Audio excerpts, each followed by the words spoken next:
Hello दोस्तों। तो आपका स्वागत है आपका अपना YouTube channel RS mathematics classes बतना में। तो आज का बहुत ही मजेदार टॉपिक है क्लास 10 का समांतर श्रेणी।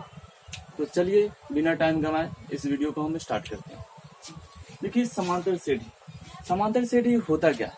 तो समांतर श्रेणी क्या है, समांतर श्रेणी एक सीरीज को फॉलो करता है। वो सीरीज क्या होता है, तो वैसा सीरीज जो ना प्रत्येक अगला पद में से पिछला पद को घटाने पर जो मान आता है वो एक कांस्टेंट वैल्यू आता है, वो हर जगह क्या होता है, समान होता है।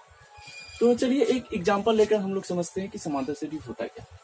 तो जैसे कि हम लोग ले लेते हैं 2 4 6 8 10 12 डॉट डॉट डॉट, इसके आगे भी बहुत सारा। तो हम लोग देखेंगे ये समांतर श्रेणी है या नहीं। समांतर श्रेणी हमने पहले ही बताया कि प्रत्येक अगला पद में से पिछला पद को घटाने पर जो वैल्यू आता है वो हर जगह समान होता है। अगर हर जगह समान है तो हम कहेंगे कि दी गई जो सीरीज है वो समांतर श्रेणी में है, अन्यथा वो समांतर श्रेणी में नहीं है। तो चलिए इस एग्जाम्पल को हम लोग देखते हैं कि समांतर श्रेणी में है या नहीं। तो देखते हैं, जैसे कि क्या करेंगे, ये अगला पद में से पिछला पद को घटाएंगे। 4 में से 2 को घटाएंगे, 6 में से 4 को घटाएंगे, 8 में से 6 को घटाएंगे, 10 में से 8 को घटाएंगे, 12 में से 10 को घटाएंगे। अगर घटाने पर सभी का मान बराबर आए तो हम कहेंगे कि ये सीरीज समांतर श्रेणी में है, अन्यथा नहीं है। तो चलिए हम लोग घटा करके देखते हैं। 4 में से 2 घटाए, क्या है 2 आया। फिर 6 में से 4 घटाए, क्या आया 2 आया। फिर 8 में से 6 घटाएंगे, क्या आया 2 आया। फिर 10 में से 8 घटाएंगे, क्या आया 2। फिर 12 में से 8 घटाएंगे, 12 में से 10 घटाएंगे, आया 2। हम क्या देख रहे हैं कि सभी आगे वाला पद में से एक पीछे वाला को घटा रहे हैं, तो सभी मान क्या आ रहा है, बड़ा। तो हम क्या कहेंगे कि ये दी गई जो सीरीज है एक नियम का फॉलो कर रहा है। वो नियम क्या है, सभी को अगला पद में से पिछला पद को घटाने पर 2 आ रहा है। तो हम कहेंगे कि दी गई श्रेणी क्या है, समांतर श्रेणी में है। क्यों कहेंगे, चूंकि प्रत्येक अगला पद में से पिछला पद को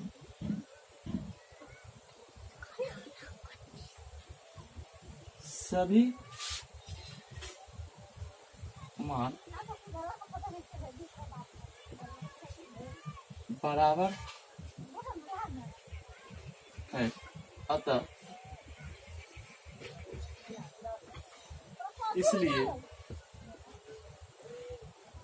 दी गई श्रेणी समांतर श्रेणी में है। हम क्या बोले थे कि प्रत्येक अगला पद में से पिछला पद को घटाने पर सभी जगह मान बराबर होगा, तो उसे क्या कहेंगे, समांतर श्रेणी कहेंगे। ठीक है। तो यहाँ पर हम देख रहे हैं कि प्रत्येक अगला पद में से पिछला पद को घटाने पर सभी मान बराबर है, अतः इसलिए दी गई श्रेणी समांतर श्रेणी में। समझ में आया। चलिए इसको आप क्या कीजिए, छाप लीजिए। ठीक है। तो चलिए इसको नोट कीजिए, हम लोग आगे बढ़ते हैं। चलिए मिटा दे।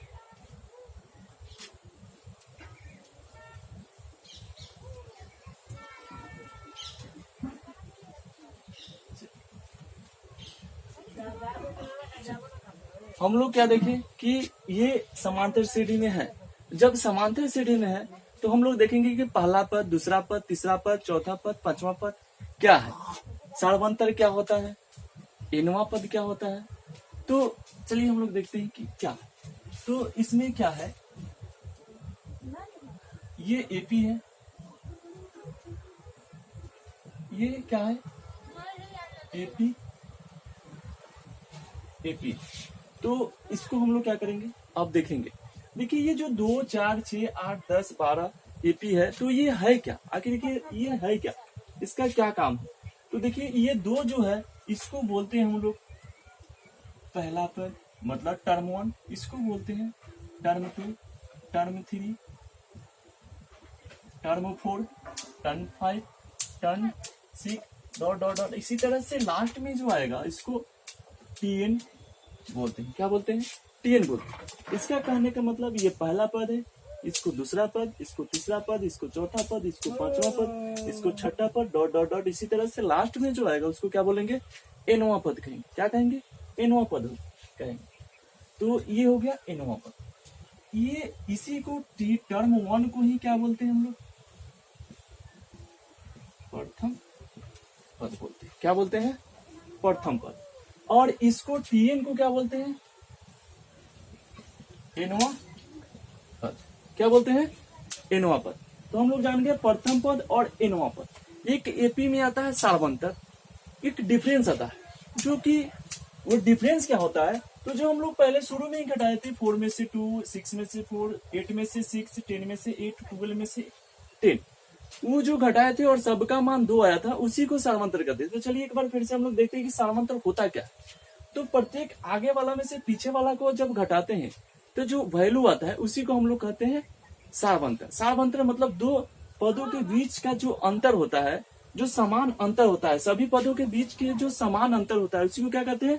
सार्वंतर कहते हैं या पदांतर कहते हैं। मतलब दो पदों के बीच के अंतर को क्या बोलते हैं? पदांतर कहते हैं। तो चलिए हम लोग देखते हैं कि पदांतर होता है क्या। तो ये T2 माइनस T1 मतलब दूसरा पद में से पहला पद को घटाएंगे, T3 माइनस T2 तीसरा पद में से दूसरा पद को घटाएंगे, T4 माइनस T3 मतलब चौथा में से तीसरा को, पांचवा में से चौथा को, छठा में से पांचवा। मतलब एपी में अगर कोई श्रेणी दे दी जाए, अगर वो एपी में होगा तो उसमें से कहीं से भी एक अगला पद में से पिछला पद को घटाने पर जो मान आता है उसी को कहते हैं सार्वंतर। तो चलिए हम लोग देखते हैं इस श्रेणी का सार्वंतर है क्या। तो चलिए हम लोग क्या देखेंगे? T2 माइनस T1 करेंगे, मतलब 4 माइनस 2, 4 माइनस 2 क्या है? 2 है। तो ये जो 2 होता है इसी को हम लोग बोलते हैं सार अंतर। क्या बोलते हैं? सार अंतर या पदांतर। आप लोग इस नाम को देखने से ही पता चला होगा कि सार्वंतर मतलब जो घटाने के बाद जो अंतर आता है सभी जगह समान होता है, उसी को सार्वंतर। यहाँ पदांतर भी आया, मतलब दो पदों के बीच का जो अंतर उसी को क्या कहते हैं? पदांतर। तो इसको हम लोग क्या दर्शाते हैं? डी से दर्शाते हैं, डी से दर्शाते हैं। क्या चीज से दर्शाते हैं? डी से दर्शाते हैं। चलिए हम लोग क्या जान गए? अगर कोई सीरीज एपी में है तो हम लोग एपी पहचानना जान गए। अगर कोई सीरीज दिया है, अगर वो सभी का डिफरेंस, सभी का अंतर समान हो तो हम कहेंगे कि वो दी गई सीरीज एपी में है। और एपी में है तो हम कहेंगे कि प्रथम पद क्या है, तो जो फर्स्ट वाला जो पद होगा उसी को प्रथम पद कहेंगे। दूसरा पद क्या है तो उसके बाद वाला पद को दूसरा पद कहेंगे। तीसरा पद क्या है तो इस तरह से हम लोग देखेंगे तीसरा पद। और एनवा पद क्या होता है तो लास्ट वाला जो पद होता है वो होता है एनवा पद। क्या होता है? एनवा पद। तो हम लोग क्या निकाले कि डी कैसे निकलेगा? डी निकलेगा कैसे? तो प्रत्येक आगे वाला में से पीछे, कहीं से भी, इसमें से कहीं से भी आगे वाला में से पीछे वाला को घटा देंगे। 12 में से भी 10 को घटाएंगे फिर भी 2 आएगा। तो वही जो अगला पद में से पिछला पद को घटाने पर जो वैल्यू आएगा उसी को हम लोग कहते हैं डी। और वो डी को हम लोग क्या बोलते हैं? सार्वंतर या पदांतर कहते हैं। समझ में आया? चलिए हम लोग आगे बढ़ते हैं। तो इसको नोट कीजिए। तो इसमें तो ये सब पढ़ लिए एनवा पद क्या होगा। अगर कोई एपी दे देगा, इस तरह से एपी दे देगा और कहेगा कि इसका अगला 3 पद ज्ञात कीजिए। क्या कहेगा? अगला 3 पद। तो हम लोग आगे वाला यहाँ पे देख रहे हैं 2 के बाद 4, जो डिफरेंस है 2 में क्या जोड़े? 2 जोड़े तो 4 आया। 4 में क्या जोड़े? 2 जोड़े तो 6 आया। 6 में क्या जोड़े? 2 जोड़े तो 8 आया। 8 में क्या जोड़े? 2 जोड़े तो 10 आया। 10 में क्या जोड़े? 2 जोड़े तो 12। तो इसी तरह से अगर आगे इसका कोई टर्म ज्ञात करना हो तो हम लोग कह सकते हैं कि प्रत्येक जो पद होगा वो अगला पद ज्ञात करने के लिए उसमें क्या करेंगे? सार्वंतर को जोड़ते जाएंगे। तो चलिए हम लोग देखते हैं आगे वाला पद, इसका अगला 3 पद क्या होगा। तो इस श्रेणी का अगला 3 पद चलिए देख लेते हैं कैसे निकालेंगे। तो 12 के बाद अगला 3 पद, तो पहला पद, दूसरा, तीसरा, चौथा, पांचवा, छठा, मतलब 7वां, 8वां और 9वां पद निकालना है। मतलब 7वां पद को हम लोग कहेंगे T7, 8वां पद को कहेंगे T8 और 9वां पद को कहेंगे T9। T7 कहने का मतलब 7वां पद। यहाँ पे 9वां पद को क्या बोलते थे? Tn। तो यहाँ पर 7वां पद को क्या बोलेंगे? T7, 8वां पद को T8, 9वां पद को T9। तो चलिए 7वां पद, हमने क्या बोला? पिछला वाला पद में D जोड़ देंगे, तो 12 है, मतलब क्या T6 में क्या जोड़ देंगे? 2 जोड़ देंगे।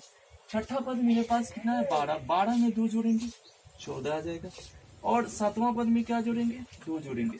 7वां पद क्या है? 7वां पद 14 आ गया, 14 में 2 जोड़ देंगे, क्या आएगा? 16। और 8वां पद में D जोड़ेंगे, मतलब 2 जोड़ेंगे, क्या आ जाएगा?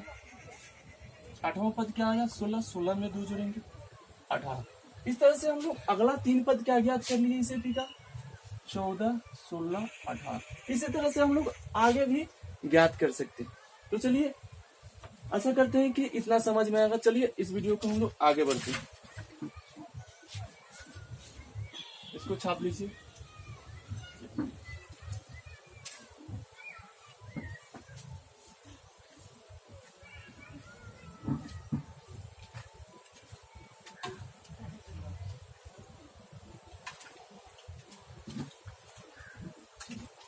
इसमें एक ना पद आया था Tn, वो nवां पद होता क्या है?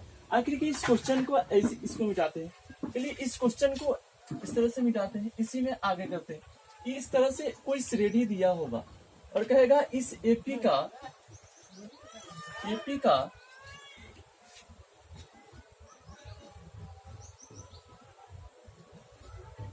सॉरी ऐसे कहेगा एपी 2, 4, 6, 8, 10, 12 डॉट डॉट का 10वां पद ज्ञात करे। 10वां पद ज्ञात करे। तो सबसे पहले हम लोग ना nवां पद ज्ञात करने का फॉर्मूला एक होता है। क्या होता है? nवां पद ज्ञात करने का फॉर्मूला, nवां पद को ही हम लोग Tn बोलते थे। मतलब Tn ज्ञात करने का formula a plus n minus 1 into D, जहां a क्या होता है? प्रथम पद।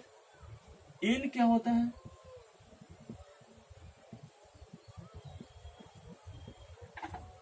पदों की संख्या। d क्या होता है? d होता है सार्व अंतर या पदा।